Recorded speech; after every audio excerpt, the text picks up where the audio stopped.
إنا نحن نزلنا الذكر وإنا له لحافظون صدق الله مولانا العظيم وقال النبي صلى الله عليه وسلم من قرأ القرآن وحفظه أدخله الله الجنة وشفاه في 10 رجال من أهل بيته كلهم قد استجيب لهم النار أو كما قال صلى الله عليه وسلم اللهم صل على سيدنا محمد وعلى آل سيدنا محمد وبارك وسلم.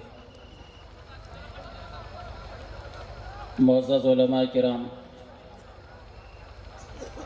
بزرگان محترم، پس پردہ بیٹھی ہوئی دختران ملت و دینی بہنیں اور رسپیکٹڈ ہمارے وطنی ہندو بھائی، ہم جانتے ہیں کہ آج کا یہ جلسہ تکمیل حفظ قرآن کی نسبت پر منعقد کیا گیا ہے۔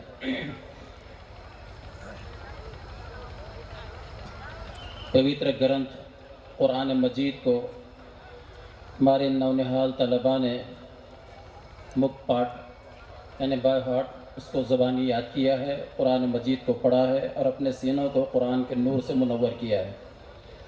اسی مناسبت سے میں نے قرآن مجید کے ایک آیت شریفہ اور ذخیر احادیث نبویہ صلی اللہ علیہ وسلم سے ایک حدیث کا انتخاب کیا ہے۔ مقررین بہت سے ہیں، اس لیے میں مختصر سے وقت میں اس آیت اور حدیث کے متعلق کچھ کلمات عرض کر کے اپنی جگہ لوں گا۔ اور ویسے بھی میں آپ کے اپنے وطن کا، اپنے علاقے کا ہوں۔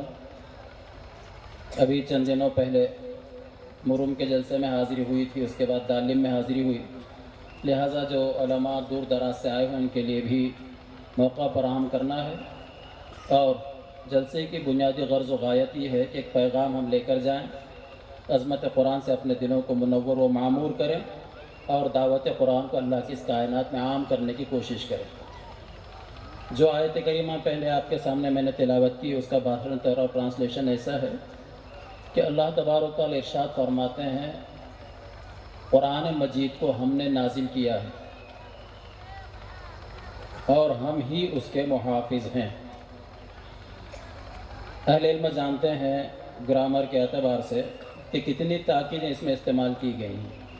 ایک تو انا، اس کے بعد نحن، پھر نزلنا، پھر انا، پھر لحافظون، یعنی 5 تاکیدیں آئی ہیں، جس سے یہ بات ہم کو سمجھنا چاہیے کہ قرآن مجید اللہ کا نازل کردہ کلام ہے۔ فإنه کلام اللہ وخرج منہ، اللہ کی ذات اقدس سے نکلا ہے۔ اور جیسے اللہ کی ذات قدیم ہے، غیر حادث ہے، اسی طرح قرآن مجید بھی قدیم اور غیر حادث ہے اور اللہ اس کے محافظ ہیں۔ فانوس بن کے جس کی حفاظت ہوا کرے، فانوس بن کے جس کی حفاظت ہوا کرے، وہ شمع کیا بجھے جسے روشن خدا کرے۔ تو قرآن مجید کو اللہ نے نازل فرمایا، اور قرآن صرف عبادت کی کتاب نہیں ہے بلکہ ایک قانون ہے، ایک اصول زندگی سکھاتا ہے، مشعل راہ ہے، جس کے بارے میں فرمایا ان ھذا القرآن یہدی للتی ہی اقوم، یہ قرآن مجید سیدھے راستے کی ہدایت دیتا ہے، رہبری کرتا ہے۔ چنانچہ 1450 سال گزر گئے اور صبح قیامت تک اللہ تبارک و تعالیٰ جس کے محافظ ہوں وہ قرآن باقی رہے گا اور انسانیت اس سے فائدہ اٹھائے گی۔ اور قرآن مجید صرف مسلمانوں کی کتاب نہیں ہے بلکہ ھدی للناس، سارے مانوتا کے لیے، ساری انسانیت کے لیے اللہ تبارک و تعالیٰ نے اس کو ذریعہ ہدایت بنایا ہے۔ چنانچہ بہت سارے اگزامپلس اور ادھارن ہمارے سامنے ہیں کہ انہوں نے قرآن مجید کے ایک آیت کو پڑھا، سنا، ان کی زندگی میں انقلاب آیا اور قرآن کو انہوں نے سویکار کیا، قبول کیا ہے۔ حضرت عامر ابن طفیل دوسی، قبیلہ دوس کے تھے، مکہ مکرمہ ہے، مکی زندگی کی ابتدائی دور کی بات ہے۔ لوگوں نے ان کو ڈرایا کہ دیکھو یہاں پر ایک نبوت کا دعویٰ کرنے والے نئے صاحب آئے ہیں اور وہ ایک نیا دھرم نرمان کرنا چاہتے ہیں، تو ہماری رائے یہ ہے کہ ان کے باتوں کو آپ مت سنو۔ وہ جادوئی باتیں کرتے ہیں۔ عامر ابن طفیل فرماتا ہے کہ میں اپنے کانوں میں روئی ٹھوس کر چلتا پھرتا تھا، کہیں ان کی آواز میرے کانوں سے نہ ٹکرائے، لیکن من یہدہ اللہ فلا مضل لہ، من یہدہ اللہ فلا مضل لہ، اللہ جس کو ہدایت دے اس کو کون گمراہ کر سکتا ہے۔ چنانچہ فرماتے ہیں حرم محترم کے قریب میں نے دیکھا کہ ایک شخص ایک عجیب انداز میں عبادت کر رہے ہیں، میں نے کبھی اس طرح عبادت کا طریقہ نہیں دیکھا تھا۔ وہ ذات گرامی منبع الکمالات شافع محشر نبی اکرم صلی اللہ علیہ وسلم تھے، جو کبھی رکوع کر رہے ہیں کبھی سجدہ کر رہے ہیں۔ فرماتے ہیں قریب گیا تو میں نے دیکھا کہ وہ کچھ پڑھ بھی رہے تھے، میں نے اپنے کانوں سے روئی نکالی، دیکھا تو ایک عجیب کلام کی تاثیر تھی۔ نماز سے فراغت کے بعد میں آپ کے ساتھ گیا اور میں نے کہا کہ جو مذہب آپ لے کر آئے ہیں، جو قرآن آپ لے کر آئے ہیں مجھے بھی پڑھائیے، اور میں آپ کا گرویدہ اور میں نے اسلام کو قبول کر لیا۔ ایک دو نہیں کئی مثالیں۔ حضرت جبیر ابن مطعم رضی اللہ تعالیٰ عنہ، حضور نماز پڑھ رہے تھے، سورہ طور کی آیت ہے ان عذاب ربک لواقع ما له من دافع، اس کو سن کر مسلمان ہو گئے۔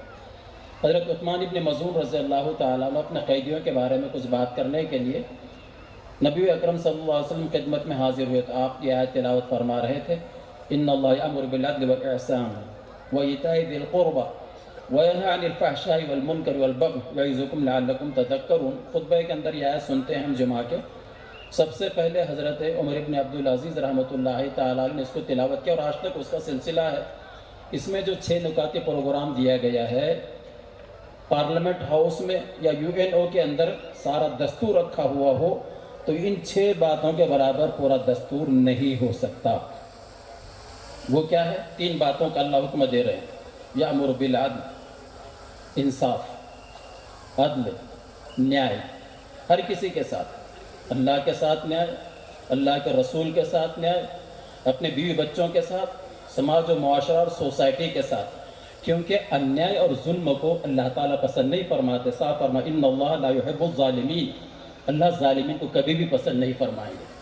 اور اللہ کی اس دھرتی کے اوپر جب بھی انیائے ہوا ہے، ظلم ہوا ہے، تو پھر اللہ کی طرف سے پکڑ کے فیصلے آتے ہیں۔ ظالموں مظلوموں کو نہ چھیڑو، آہ دل کو نہ تم کھیل سمجھو، خاک ہو جائے گی جل کر یہ دنیا، آہ کی ایسے تاثیر ہوگی۔ ان اللہ یأمر بالعدل، تفصیل کا موقع ہے نہیں میرے پاس، ورنہ میں بتلاتا آپ کو کہ آیتوں میں کیا پروگرام پیش کیا گیا ہے۔ احسان، احسان تو ایک ظاہری احسان ہے، کسی کے ساتھ خیر سگالی کا جذبہ، اور دوسرا احسان یہ ہے جس کو حدیث جبریل کے اندر فرمانتا ہے عبد اللہ کا انک ترا، کہ تم اپنے زندگی کے تمام شعبوں میں ہر کام ایسا کرو کہ اللہ دیکھ رہا ہے، یعنی اللہ کو راضی کرنے کے لیے۔ ظاہری بات ہے کہ جس اس بات کا بھے اور خوف ہو کہ اللہ مجھے دیکھ رہا ہے تو کیا وہ ظلم کر سکتا ہے، چوری کر سکتا ہے، جھوٹ بول سکتا ہے؟ یأمر بالعدل والاحسان، عدل کا حکم دیتے اللہ تعالیٰ، احسان کو۔ اس آیت کو سن کر وہ مسلمان ہو گئے تھے۔ آج پوتر مذہب اسلام کے اوپر لوگ اعتراض کرتے ہوئے کہتے ہیں کہ عورتوں کے ساتھ نیائے نہیں کیا گیا ہے، ظلم کیا جاتا ہے، جھٹ منگنی پٹ طلاق کا معاملہ ہے، اور عورتوں کو مس گائیڈ کر کے چور دروازے سے اسلامک رولز اور ریگولیشن کے اندر انٹرفیئر کرنے کی کوشش کی جا رہی ہے۔ لیکن پوتر قرآن کو اگر پڑھیں تو سمجھ میں آئے گا کہ عورتوں کو جتنا حق مذہب اسلام نے دیا ہے اللہ کی اس دھرتی پر کسی اور نے نہیں دیا ہے۔ قرآن مجید کہتا ہے وَإِذَا الْمَوْءُودَةُ سُئِلَتْ بِأَيِّ ذَنبٍ قُتِلَتْ، جب کسی گھرانے میں لڑکی پیدا ہوتی حضور کے زمانے سے پہلے تو اس کو زندہ درگور کرتے تھے، زندہ گاڑ ڈالتے تھے، لڑکی کو رکھنا معیوب سمجھا جاتا تھا۔ غَلَّ وَجْهُهُ مُسْوَدًّا وَهُوَ كَظِيمٌ، لیکن ہمارے نبی نے فرمایا کہ نہیں، من أَدَّبَهَا فَأَحْسَنَ التَّأْدِيبَ فَلَهُ أَجْرَانِ، جو لڑکی کی تربیت کرتا ہے ہم اس کو دوہرا اجر دیں گے، ڈبل ثواب ملے گا۔ اگر لڑکی بیٹی کی شکل میں ہے تو حدیث کہتے ہیں اس کے پرورش میں ڈبل ثواب، اور لڑکی اگر پتنی اور وائف کی شکل میں ہے یعنی بیوی ہے، اس کے بارے میں فرمایا دنیا کلھا متاع وخیر متاع الدنیا المرأۃ الصالحہ، دنیا سب کا سب فائدہ اٹھانے کی جگہ اور سب سے بہتر چیز جس سے فائدہ اٹھایا جائے وہ نیک بیوی ہے۔ اور اگر ماں کی شکل میں ہے تو مذہب اسلام کی تعلیم ہے کہ الجنت تحت اقدام الامہات، ماں کے چرنوں کے نیچے سورگ ہے، جنت ہے۔ الوالد اوسط ابواب الجنہ، باپ جنت کا بیچ کا دروازہ ہے۔ یہی وجہ ہے کہ ابھی پچھلے ہفتے میں ہمارے ایک سروے کرنے والے شخص نے سروے کیا تھا وردھا آشرم کا، اولڈ ایج ہاؤس کا، وہاں جا کر دیکھا کہ مسلمانوں کا پرسنٹیج کتنا ہے وہ دیکھنا چاہتا تھا۔